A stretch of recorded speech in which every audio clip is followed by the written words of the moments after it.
जल संसाधन विभाग के अपर मुख्य सचिव के साथ यहाँ उपस्थित तमाम वरिष्ठतम अधिकारीगण और यहाँ इस सभागार में उपस्थित मीडिया के सभी साथीगण, आप सब जानते हैं कि हम लोग थोड़े थोड़े अंतराल पर अलग अलग विभागों की तरफ से जो विभाग से संबंधित जानकारियां होती हैं, उपलब्धियां होती हैं, उसको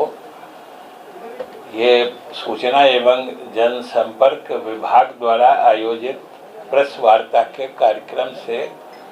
आपको भी बताते हैं और आपके माध्यम से बिहार के लोगों को भी बताते हैं। आप सब जानते हैं कि जल संसाधन विभाग एक महत्वपूर्ण विभाग है और वो इस मायने में है कि एक तो भारत अलग कृषि प्रधान देश है, लेकिन भारत जितना कृषि प्रधान देश है उससे अधिक बिहार एक कृषि प्रधान राज्य है, क्योंकि यहाँ अधिक से अधिक आबादी कृषि पर निर्भर करती है और कृषि बिना सिंचाई के कृषि में उपलब्धि सोची नहीं जा सकती। तो उस मायने में खास तौर से ग्रामीण अर्थव्यवस्था जो इस प्रदेश के या राष्ट्रीय अर्थव्यवस्था की रीढ़ होती है, उसको मजबूत करने के लिए कृषि विभाग और जल संसाधन विभाग पर पूरा ध्यान रखा जाता है। और हम लोगों की सरकार जो मुख्यमंत्री नीतीश कुमार जी के नेतृत्व में पिछले लगभग 1.5-2 दशक से काम कर रही है, इसके प्राथमिकताओं में जल संसाधन विभाग हमेशा ऊपर रहा है और जल संसाधन विभाग के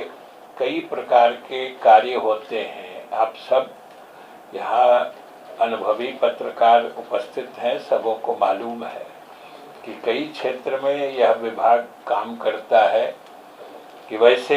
मुख्य रूप से इसका सिंचाई विभाग नाम पहले हुआ करता था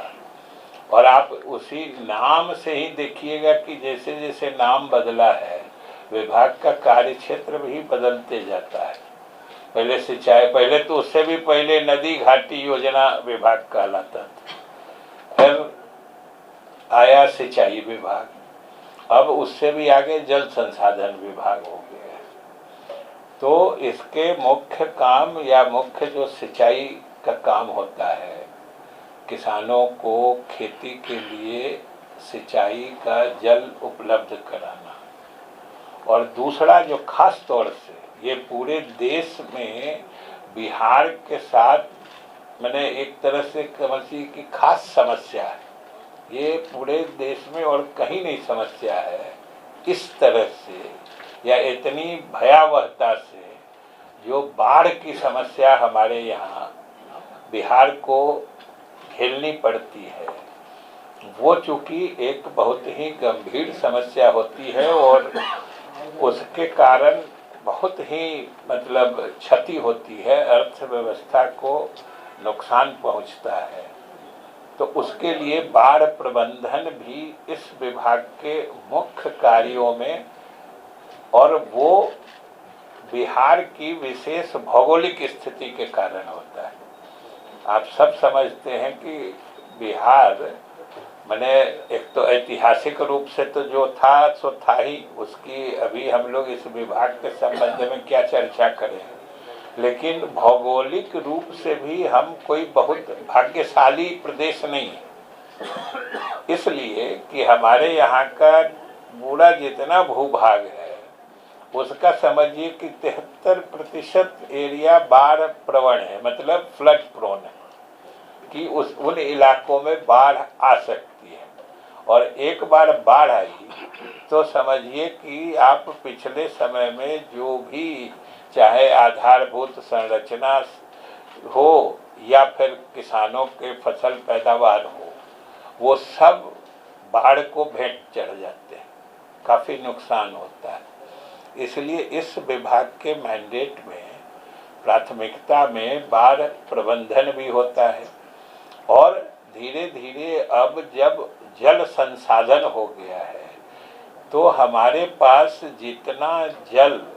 किसी भी पूरे वर्ष के काल में जिस समय जितना जल उपलब्ध होता है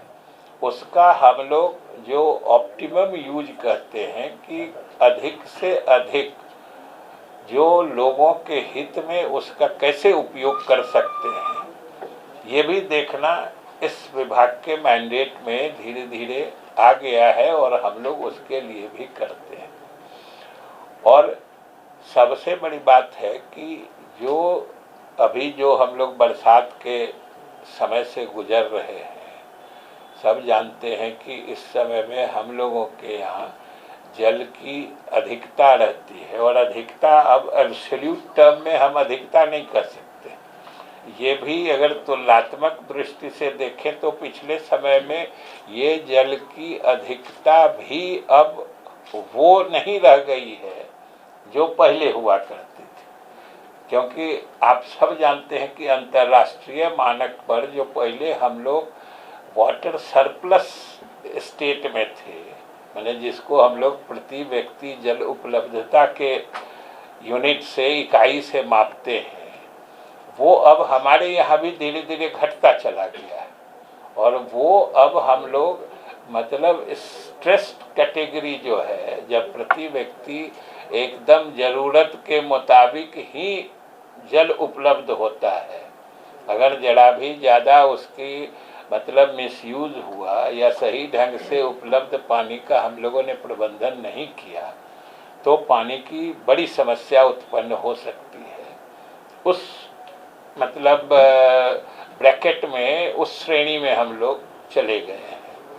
तो इसलिए अब बाढ़ के समय में भी या इस समय में भी हमको जितना जल अधिक प्राप्त हो रहा है उस जल का संचयन कर संग्रह करके अगर हम कुछ उपयोगी कार्य में नहीं लगाएं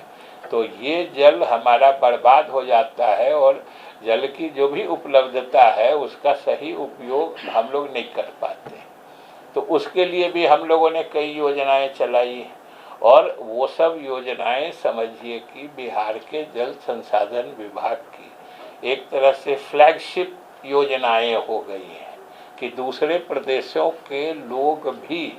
इन योजनाओं का अध्ययन करते हैं। कि अभी आपने देखा होगा जो हम लोग गंगा जल आपूर्ति योजना, जो हम लोग जल जीवन हरियाली कार्यक्रम के तहत जो अभी के समय में अधिक जल आता है उसको लिफ्ट करके उद्वह करके दूसरे शहरों तक, जैसे अभी हम लोग गया, बोधगया, राजगीर में पानी पहुंचा दिए। जो अभी वाटर सरप्लस है, अगर हम लोग नहीं इसको लिफ्ट करें तो सब समझिए कि गंगा नदी होते बंगाल की खाड़ी पहुंच जाती है। तो इस पानी का भी हम लोग अच्छे से अच्छा उपयोग कर सकें, इसके लिए जो गंगा जलापूर्ति योजना है वो आज बहुत सारे दूसरे प्रदेशों के लिए भी उदाहरण बन गया है और उसके माध्यम से बाकी तो पानी की मात्रा दूसरे इलाके में जा ही रही है, जहाँ जहाँ पेयजल भी संकट होता है उनके लिए भी गंगा जल उपलब्ध हो रहा है। और इसके दूसरे चरण में हम लोग अन्य शहरों में भी इस योजना को पहुँचा रहे हैं। इसी तरीके से ये चूँकि एक सफल योजना रही है तो इसी तरह की दूसरी योजना पर भी हम लोग काम कर रहे हैं। जो औरंगाबाद, डिहरी, सासाराम के इलाके में सोन नदी से भी हम लोग जो सरप्लस या अतिरिक्त जल उपलब्ध होता है उसको ट्रांसफ़र या लिफ्ट करके उन शहरों में भी हम लोग पानी पहुंचाने की व्यवस्था कर रहे हैं। और जो भभुआ मोहनिया का इलाका है उसमें भी हम लोग का चूँकि दुर्गावती जलाशय है, ये भी आप समझ लीजिए कि ये भी हम लोगों के नीतीश सरकार की इतनी बड़ी उपलब्धि है जो आप तब समझिएगा जब आपको ये याद कराया जाएगा कि इस योजना की बुनियाद शुरुआत बाबू जगजीवन राम के समय में आज से 40-45 साल पहले की गई थी, लेकिन हम लोगों ने पिछले समय में इसको पूरा करके, जलाशय का काम और नहरों का काम भी पूरा करके इससे किसानों को भी पानी दे रहे हैं और इसके जलाशय में जो सरप्लस वाटर आता है उससे हम लोग बाकी इलाकों में जो औरंगाबाद या वो सब अभी भभुआ मोहनिया का इलाका जो है, उन इलाकों में भी हम लोग पानी पहुंचाने की योजना पर काम कर रहे हैं, जो न सिर्फ जरूरी है बल्कि अनोखी योजना है। ये सब हम लोग एक तरह से समझिए नवाचार करके ये विभाग अपनी सोच के तहत ये काम कर रहा है और इसमें मुख्यमंत्री जी का निर्देश या उनकी परिकल्पना का बहुत बड़ा इसमें योगदान होता है। और अभी जो आप सबको पता है कि हम लोगों की सरकार का प्रमुख कार्यक्रम है 7 निश्चय 2, और 7 निश्चय 2 के तहत उसका जो एक प्रमुख अवयव है, जो एक तरह से पूरे प्रदेश के किसानों के लिए इसका प्रावधान किया गया है, वो है हर खेत को सिंचाई का पानी उपलब्ध कराने की योजना। 7 निश्चय 2 की ये एक महत्वपूर्ण योजना है और इस योजना का नोडल डिपार्टमेंट भी सिंचाई विभाग है कि हम लोग अलग अलग जिन क्षेत्रों में या जहाँ पे खेती योग्य ज़मीन है लेकिन सिंचाई के लिए जल का इंतज़ाम नहीं है, वहाँ पर हम लोग अतिरिक्त जल वहाँ पर पहुँचाने का काम, चाहे कैनाल बना के हो, चाहे वेयर या चेक डैम बना के हो, ये सब काम हम लोग कर रहे हैं। और मुझे आपको बताते हुए प्रसन्नता हो रही है कि बाकी उसमें अलग अलग विभाग के भी काम बटे हुए हैं। उसमें लघु जल संसाधन विभाग भी है, दूसरे विभाग भी हैं, लेकिन उसमें के काम का जितना हिस्सा जल संसाधन विभाग को, वैसे हम नोडल विभाग हैं, लेकिन जितने काम का क्रियान्वयन हमारे विभाग को अपने त्याग करना था, उसमें लगभग हमारी उपलब्धि 96-97% हो चुकी है और शेष भी जो हमारा लक्ष्य है वो हम लोग पूरा कर लेंगे। बाकी कुछ विभाग की उपलब्धि कुछ कारणों से कम है, लेकिन सब मिला के हम लोग अच्छी उपलब्धि हासिल किए हैं और किसानों को जहां खेती के लिए पानी नहीं मिल पा रहा था, उन इलाकों में भी हम लोग पानी पहुंचा रहे हैं और आगे भी हमारी योजना है। और जैसा कि हमने कहा कि हम लोग का मुख्य काम किसानों को पानी पहुंचाना है, और पानी पहुंचाने में 2 चीज़ होता है जो हम लोग सिंचाई का पानी देते हैं। एक तो होता है अतिरिक्त सिंचन क्षमता का सृजन जो करते हैं कि एडिशनल इरिगेशनल पोटेंशियल क्या हम लोग इंक्रीज किए, कितना बढ़ाए, तो वो एक तरह एक मोर्चे की उपलब्धि होती है। और दूसरा होता है कि सब लोग जानते हैं कि हमारी नहरें या कैनाल जो भी होती है ये कच्ची होती है, पानी के उसमें पानी जो बहता है तो धीरे धीरे गाद जमा होता है और वो सिल्टेशन के कारण उसका जो मतलब जल ग्रहण क्षमता जो होता है, जो वाटर बियरिंग कैपेसिटी कहते हैं, वो धीरे धीरे घटते जाता है। तो उसके लिए जो इरिगेशन का इलाका है पूरा पानी नहीं जाता है तो फिर कुछ इलाके में कमी हो जाती है। तो उसके लिए जो हम लोग का ह्रास होता है, जैसे नहर में गाद जमा हो गया तो कम पानी गया, तो उसको भी पुनर्स्थापन की अलग योजना होती है। जो नहर पर हम लोग एक रेगुलर इंटरवल पर नहरों का पुनर्स्थापन योजना करते हैं, लेकिन काम उसमें सीधा यही होता है कि नहर में जो गाद जमा हो गया है जिससे कम पानी का प्रवाह होता है, वो नहर को फिर से अपने पुराने सेक्शन जो कहते हैं, मतलब जितनी गहरी या जहाँ पे उसका तल बेड था उसके अपने ओरिजिनल लेवल तक हम लोग पहुंचा देते हैं। तो दोनों तरीके से किया जाता है और दोनों पर हम लोग की अलग अलग उपलब्धि होती है। कुछ हम लोग अतिरिक्त इलाके में भी पानी पहुंचा देते हैं और कुछ इलाके में जहां से नहरें थी, सिंचाई होता था लेकिन जल का प्रवाह कम होता है, उसको भी हम लोग फिर से पूरा प्रवाह बना रहे उसका भी इंतज़ाम हम लोग करते हैं। और उसी के तहत जैसे कमला में हम लोग मधुबनी में जो पहले वियर था, मतलब एक छोटी संरचना थी, उस पर हम लोग बराज बना रहे हैं। वो भी एक महत्वपूर्ण योजना है और उससे बराज बनने से वहाँ पर किसानों को सिंचाई के लिए समझिए काफ़ी मतलब सुविधा होगी और लगभग 29,000 और 550 मतलब 29,000 मतलब हेक्टेयर में वहाँ सिंचन मतलब सुविधा उपलब्ध होगी। ठीक है। अब हाँ, और इसी तरीके से पश्चिमी कोसी नहर परियोजना भी है। ये समझिए हम लोग लगभग 2372 करोड़ रुपए की लागत से कर रहे हैं और ये जब पूरा एस्टैब्लिश हो जाएगा तो उधर मधुबनी के और दरभंगा के इलाके में जो भी पंडौल, बासोपट्टी, खजौली, इस सब इलाके में लगभग 1,87,000 हेक्टेयर एरिया में ये सिंचाई सुविधा उपलब्ध होगी। और इसके अलावा हम लोग अपने कैनाल सिस्टम का इफेक्टिवनेस भी बढ़ाते हैं। एक तो दो चीज़ होता है, एक तो जो बेड पे गाद जमा होता है और साइड से जो क्षरण होता है,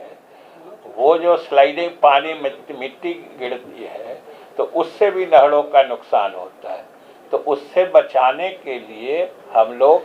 नहरों में लाइनिंग काम कराते हैं। लाइनिंग मतलब होता है कि नहर के दोनों साइड्स में हम लोग पक्का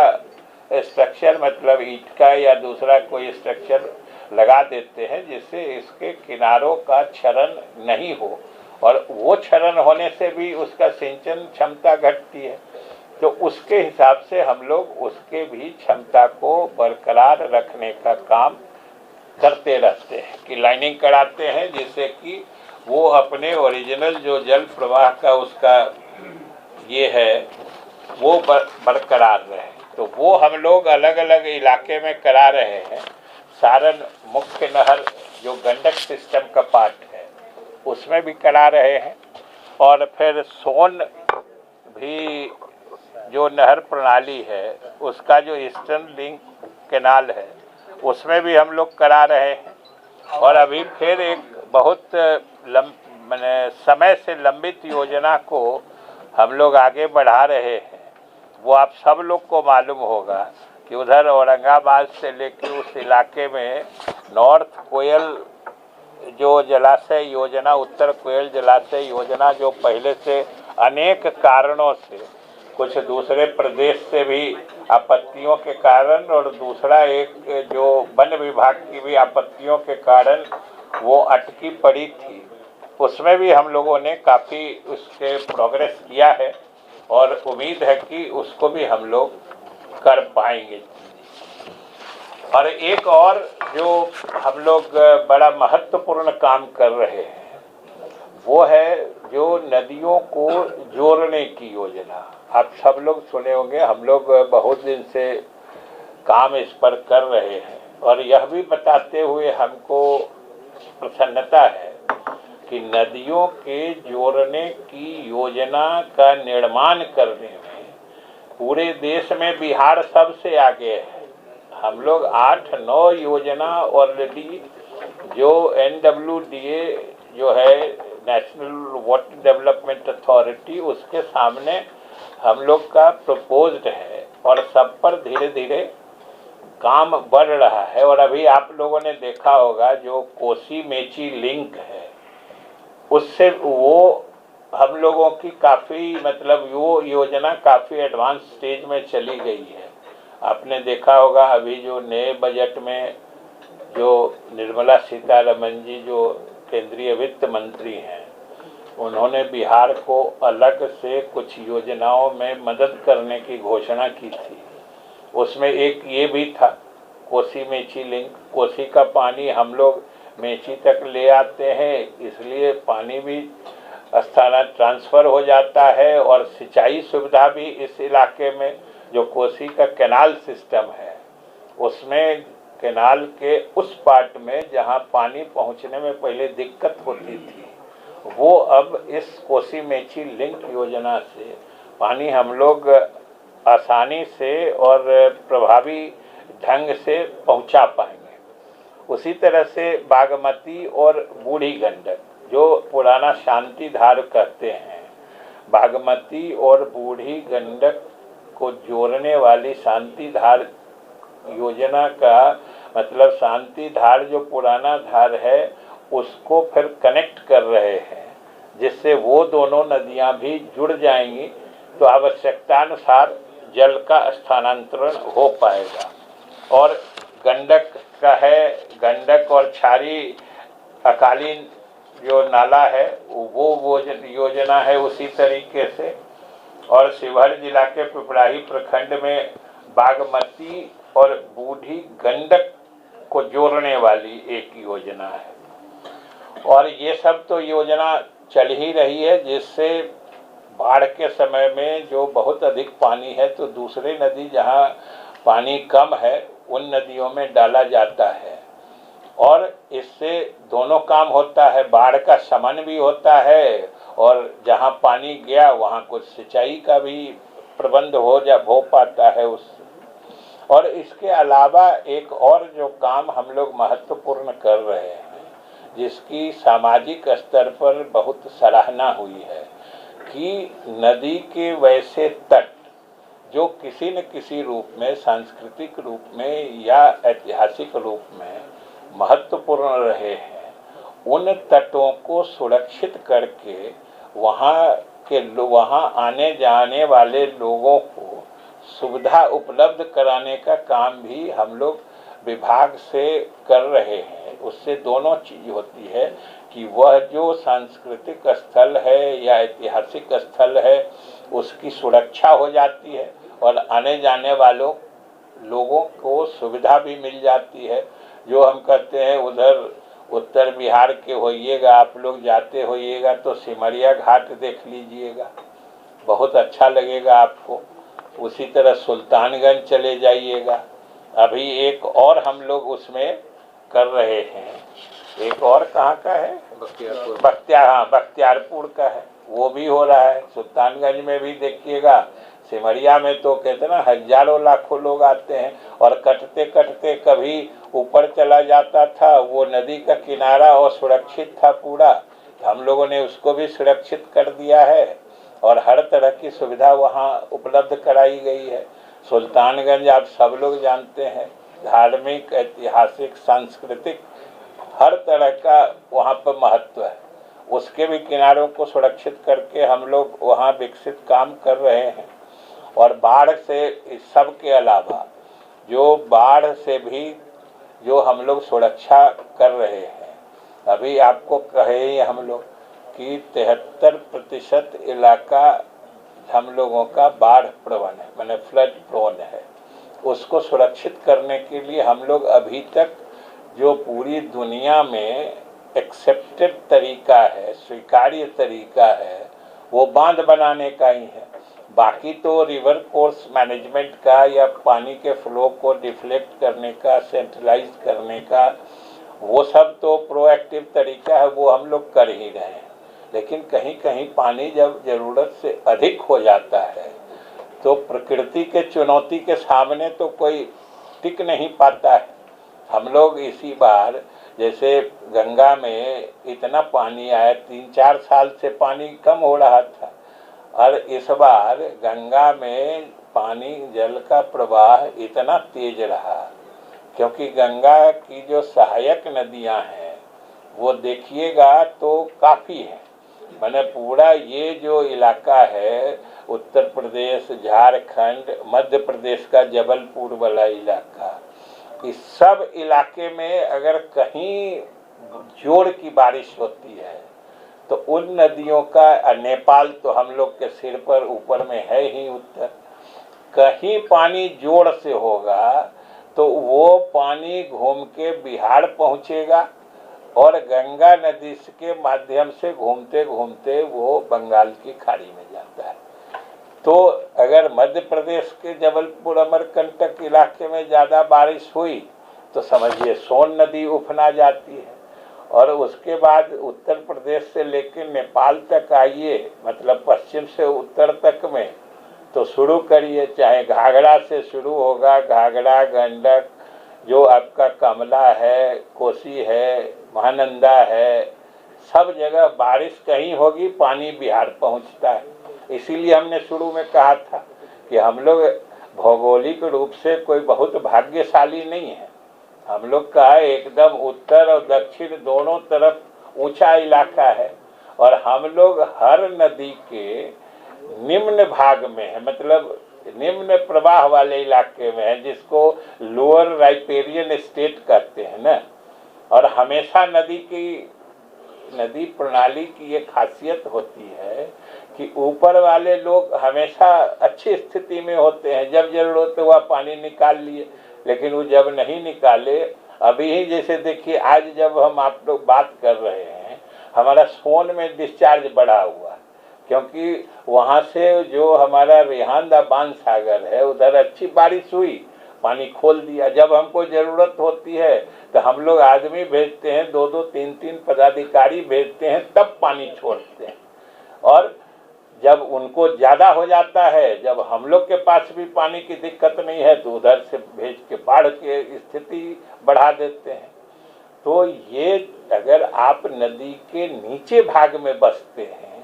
तो ये सब मतलब स्वाभाविक रूप से कठिनाइयाँ आपके साथ जुड़ जाती हैं और उसको भी झेलना पड़ता है। वही हाल नेपाल से है, जो नेपाल के पश्चिम से पूर्व तक किसी इलाके में बारिश होगी तो कहीं से न कहीं से घूमते इधर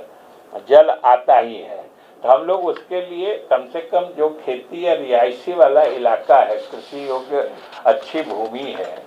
या फिर बसावट का इलाका है, उन इलाकों को तटबंध बनाकर हम लोग सुरक्षित करते हैं। और हम लोग तटबंध बना रहे हैं हर साल, उसके अलग अलग आंकड़े हैं, कुछ पुराने तटबंध हैं उसका भी रेजिंग स्ट्रेंथनिंग करते हैं, और कुछ इलाकों में नए तटबंध भी हम लोग बना रहे हैं। उसके विवरण भी हम समझते हैं, आप लोगों को जो दिया गया है उसमें अलग अलग सारी जानकारियां दी हुई हैं। और इसके अलावा भी जो हम लोग काम कर रहे हैं कि अभी आप देखे होइएगा कि हम लोगों का जो शुरू से प्रोजेक्ट जो अभी कह रहे थे कि जो नदियां नेपाल से आती हैं, और हम लोग नेपाल का भी कोई बहुत दोष हम लोग नहीं देते हैं, क्योंकि वहाँ कोई स्ट्रक्चर नहीं है कि नेपाल पानी रोक सकता है। उसके तराई वाले इलाके में बारिश होगी या हिमालय का तराई या नेपाल के दक्षिणी इलाके में बारिश होगी तो वो पानी बिहार आएगा ही, न वो रोक सकते हैं न। तो हम लोगों ने जो इधर गंडक और कोसी में खास तौर से जो दो संरचनाएं हम लोग बनाए हुए हैं, जो दोनों बराज सब आप लोग जानते हैं, गंडक पर बराज है वहाँ वाल्मीकि नगर में, और कोसी में बराज है बीड़पुर में। तो इन दोनों बराज के माध्यम से हम लोग जल के प्रवाह को थोड़ा नियंत्रित करते हैं और सिंचाई के लिए भी जल वहाँ से ट्रांसफ़र करते हैं। तो ये पानी जो बरसात के समय में अधिक आता है, जिसके कारण बाढ़ की स्थिति बनती है या बाढ़ का भयावह स्थिति उत्पन्न होता है, उसके लिए हम लोगों ने पहले, इसका तो असली निदान हाई लेवल डैम है जो ऊपर के इलाके में बनना है, लेकिन नेपाल उसमें सहयोग देने की स्थिति में नहीं रहता है। हमको याद है 10-12 साल पहले भी हम इस विभाग के प्रभार में थे, जब उस समय भी हम लोगों ने कोशिश की थी, लेकिन अगर वहाँ पे रिजर्वायर बनना है, जलाशय बनना है, तो रिजर्वायर बनता है तो उसका कुछ सबमर्जिंग एरिया होता है, डूब क्षेत्र बन जाता है, वहाँ से कुछ आबादी को विस्थापित करना पड़ता है। तो उसमें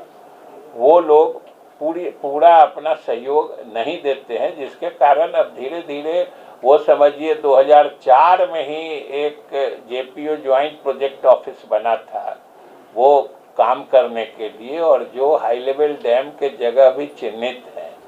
जो ऊपर में हैं, वो बागमती में नूनथोड़, ऐसे ही कमला में चीसा पानी है, कोसी में भी है बड़ा क्षेत्र में, लेकिन उसमें प्रगति नहीं हो पा रही है। तो हम लोगों ने, हमारे अभियंताओं ने इसका वैज्ञानिक ढंग से अध्ययन करके एक सेकेंड बराज का भी प्रपोजल हम लोगों ने बहुत पहले से उस पर काम किया था, और हमें खुशी है बताते हुए कि इस बार जो केंद्र सरकार ने अभी बजट में आप लोगों ने देखे होइएगा कि लगभग 11,500 करोड़ रुपया सिर्फ इस चीज के लिए दिया है कि इससे बाढ़ को, जो मतलब नियमित बाढ़ की स्थिति बनती है उसका कम करने, शमन करने या न्यूनीकरण के लिए, या फिर सिंचाई का काम अगर उससे निकल पड़े, तो इससे हम लोग गंडक से लेके, गंडक में भी है, अरेराज में है,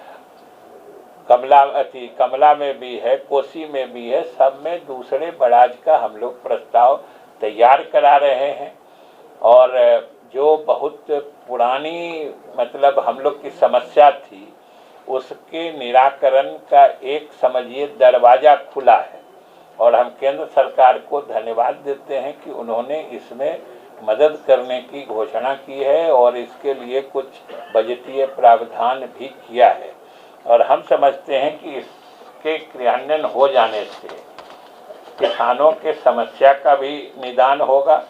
और जो बाढ़ की समस्या है उसका भी हल हो पाएगा। और कुछ वर्ल्ड बैंक की सहायता से भी हम लोग काम कर रहे हैं, उसका भी डिटेल आपको हम लोग दिए हैं, उसमें भी काफ़ी एडवांस स्टेज में हम लोग का मामला पहुंच गया है, और ये भी लगभग समझिए 4400 करोड़ रुपए की योजना है, जिसमें अलग अलग तरह की योजना है, उसका डीपीआर बन रहा है, और हम समझते हैं कि काफ़ी एडवांस स्टेज में है, और फरवरी मार्च तक उसको भी हम लोग पूरा कर लेंगे।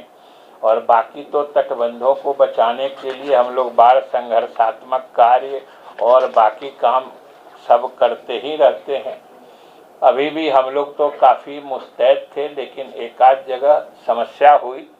बांध में जो खास तौर से इस्माइलपुर बिंद टोली में जो नौगछिया के पास पड़ता है, हम लोगों के सारे मुस्तैदी के बावजूद पानी का प्रवाह इतना आया, और जो वहाँ पर अतिक्रमण था, हम लोगों के लाख चाहने के बावजूद वहाँ पे एक थोड़ा सा टुटान हुआ है, जिसके कारण एक दो पंचायत में पानी फैला है,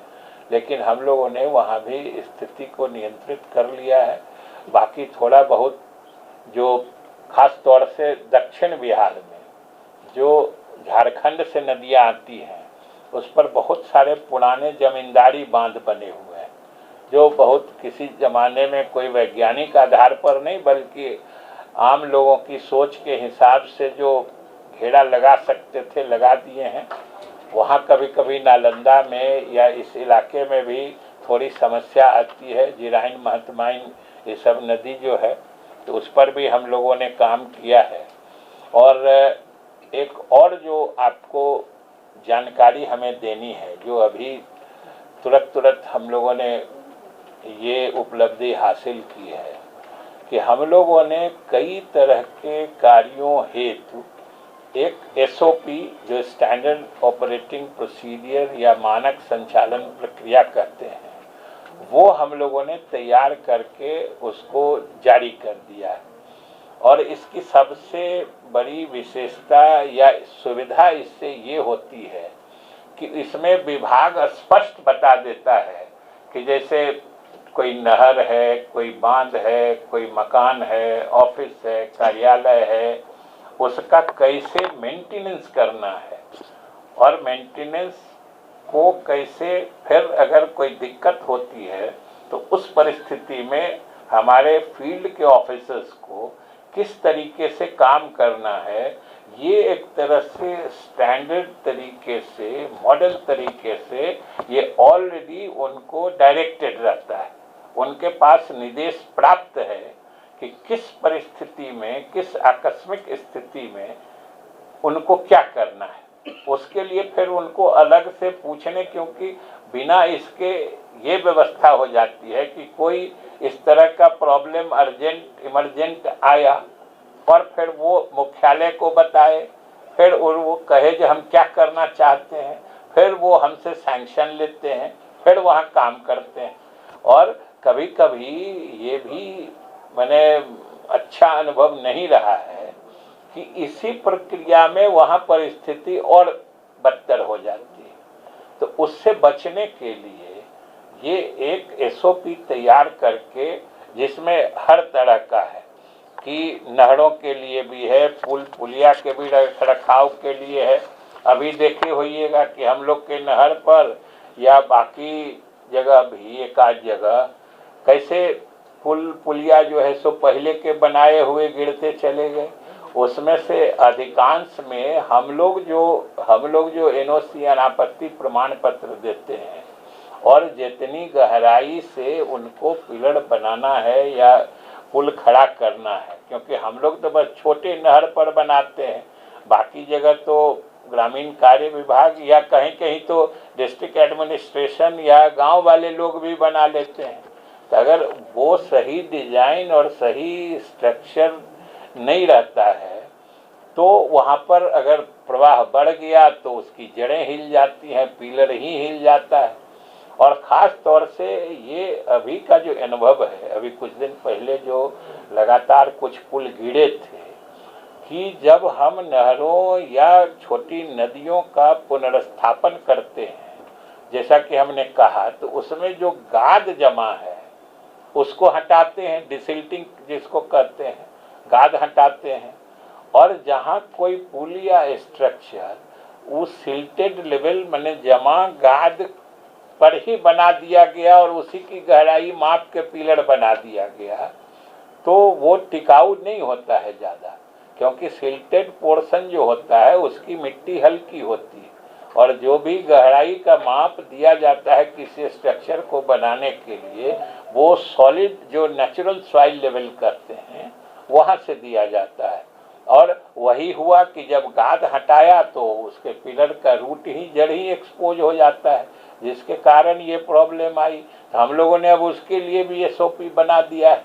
कि भाई जो भी आपको पिलर या उसका पाइप डालना है उसका प्रॉपर डेप्थ दीजिए, और जो भी डेप्थ दीजिए तो वो एनएसएल से, मतलब जो स्वाभाविक मिट्टी का लेवल है उससे दीजिए, सिल्टेड लेवल से नहीं दीजिए, नहीं तो फिर वो मजबूती नहीं रहती है। इसी तरीके से हम लोग और भी नीति सबको बनाए हैं जो आपके उसमें अलग अलग दिया गया है, और नहर के संचालन से लेके सब कुछ हम लोग सब पर मुस्तैदी से काम कर रहे हैं और हर क्षेत्र में हमारी प्रगति अच्छी है। जो बात हम आपको भी बताना चाह रहे थे और आपके माध्यम से बिहार के लोगों को भी बताना चाह रहे थे, और इसीलिए हम लोग हमारे सूचना एवं जनसंपर्क विभाग ने आपको आमंत्रित किया।